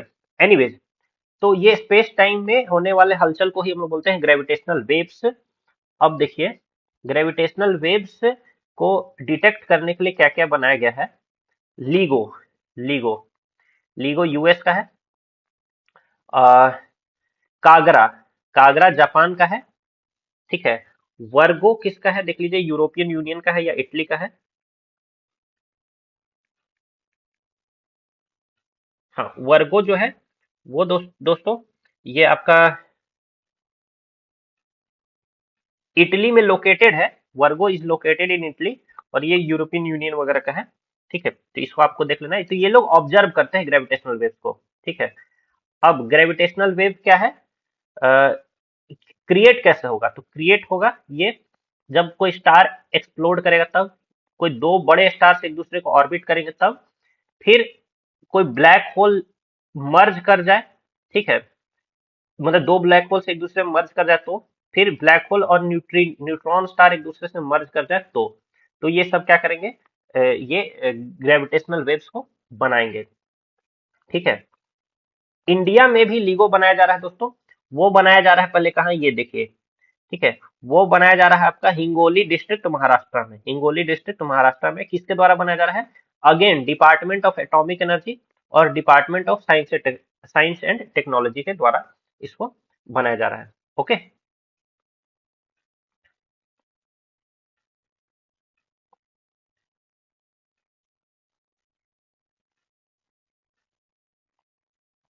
चलिए लास्ट का कुछ क्वेश्चन है दोस्तों। अब देख, जैसे दोस्तों मैटर होता है वैसे ही एक एंटी मैटर भी चीज होती है। तो हाल ही में साइंटिस्ट ने एंटी मैटर खोजा है जिसका नाम है एंटी हाइपर हाइड्रोजन 4, ठीक है। बस इतना आपको जान लेना है कि एंटी हाइपर हाइड्रोजन 4 क्या है। तो ये एक एंटी मैटर न्यूक्लियस है, बस हो गया काम इसका खत्म। अब एंटी मैटर क्या होता है, तो एंटी मैटर पार्टिकल्स से सेम मास शेयर करते हैं। जैसे मैटर होता है वैसी एंटी मैटर भी होता है। तो जैसे मैटर का जो मास होगा मान लीजिए 1 ग्राम, ठीक है। तो उसी के उसके एंटी मैटर का मास भी 1 ग्राम होगा। लेकिन अगर इसका चार्ज पॉजिटिव है, ठीक है, तो इसका चार्ज निगेटिव होगा। तो समझ गए बात को। तो antimatter particles share the same mass as their matter counterparts but qualities such as electric charges are opposite। ठीक है, मास सेम रहेगा, चार्ज अपोजिट रहेगा, इसी को बोलते हैं हम लोग क्या दोस्तों, एंटी मैटर, ठीक है। जैसे इलेक्ट्रॉन का एंटी मैटर हो गया दोस्तों पॉजिट्रॉन, ठीक है। प्रोटॉन का एंटी मैटर हो गया एंटी प्रोटॉन, न्यूट्रॉन का एंटी मैटर हो गया एंटी न्यूट्रॉन। ऐसे आपको समझना है। जब भी दोस्तों मैटर और एंटी मैटर आपस में मिल जाएगा तो दोनों एक दूसरे को खत्म कर देगा, टोटली एक दूसरे को खत्म कर देगा, और सिर्फ रिलीज क्या हो जाएगा, एनर्जी बचेगी, क्या सिर्फ एनर्जी बचेगी। तो ये है दोस्तों, होता है दोस्तों एंटी मैटर। एक बस चीज आपको ये अगला टर्म देख लीजिए, हाई एनर्जी फोटोन सोर्स। तो high energy photon source recently कहाँ बनाया जा रहा है, चाइना में। तो ये क्या करेगा, ये हाई एनर्जी के फोटॉन्स क्रिएट करेगा। अब हाई एनर्जी के फोटॉन्स किसके थ्रू क्रिएट किए जाएंगे, सर्कुलर पार्टिकल एक्सेलरेटर्स के थ्रू। जैसे कि जिसको सिंक्रोट्रॉन बोलते हैं, जिसको क्या बोलते हैं, सिंक्रोट्रॉन बोलते हैं, उसके थ्रू ये रिलीज करेगा, ठीक है। अब एक नाम यहाँ बस ये याद रखना है कि इंडस 1 क्या है, इंडस 1 इंडिया का सिंक्रोट्रॉन है। इंडिया का पहला सिंक्रोट्रॉन, उसका नाम है इंडस 1। अगेन ये भी क्या करेगा, ये high energy particles, high energy photon sources को ये भी क्रिएट करेगा। ओके, तो सिंक्रोट्रॉन क्या करता है, high energy particles, high energy photons generate करता है। और रिसेंटली एचईपीएस बनाया गया है बाय द चाइना, और इंडिया का जो सिंक्रोट्रॉन है उसका नाम है इंडस 1।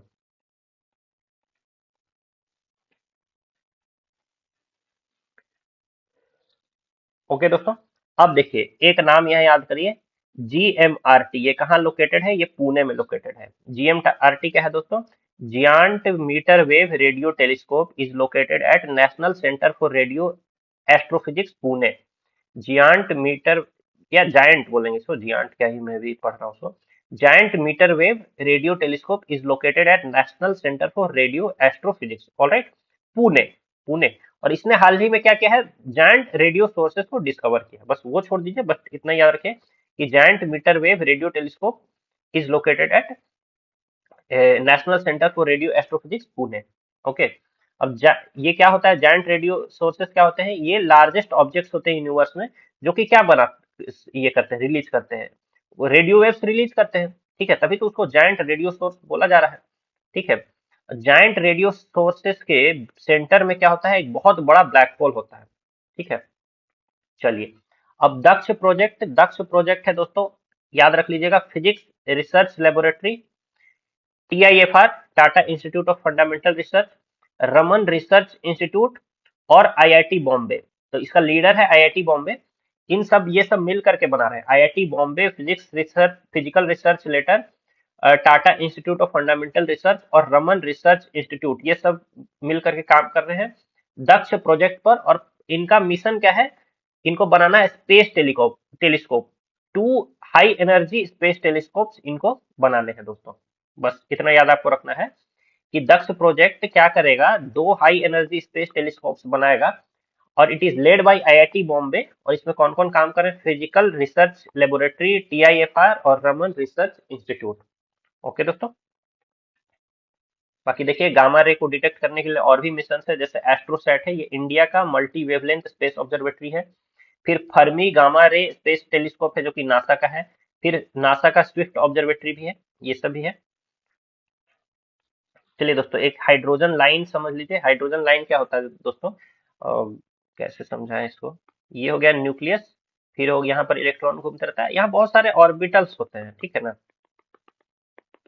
तो एक ऑर्बिटल से दूसरे इलेक्ट्रॉन ऑर्बिटल में जब इलेक्ट्रॉन जंप करता है, तो लो से हाई में जाता है तो बाहर से एनर्जी एब्जॉर्ब करता है, हाई से लो में जाता है तो बाहर को एनर्जी रिलीज करता है। वो एनर्जी के रिलीज से ही क्या बनती है दोस्तों, बहुत सारी स्पेक्ट्रल लाइंस बनती है, ठीक है। तो आपको इतना ही याद रखना है कि 21 सेंटीमीटर वेवलेंथ का जो स्पेक्ट्रल लाइन रिलीज होता है वो हाइड्रोजन से रिलीज होता है, ठीक है। तो हाइड्रोजन लाइन या 21 सेंटीमीटर लाइन, इसको हाल ही में डिस्कवर किया गया है। तो ये 21 सेंटीमीटर वेवलेंथ का लाइट है, जो कि हाइड्रोजन के इलेक्ट्रॉन्स के एक्साइटेशन से क्रिएट होता है। ओके, चलिए अब आगे का हम लोग नेक्स्ट वीडियो में देखेंगे। और वीडियो आप लोग को अच्छा लगे, अच्छा लगना ही चाहिए, ठीक है, क्योंकि बहुत ही मीनिंगफुल ढंग से और जो नॉन इम्पॉर्टेंट चीजें उसको हटाते हुए इसको रिकॉर्ड किया गया है। आई थिंक ये आपके बहुत हेल्पफुल होगा आप लोगों के लिए। इसको शेयर आप लोग कर सकते हैं, और कैसा लगा ये कमेंट में बता सकते हैं। आप सभी का बहुत बहुत धन्यवाद।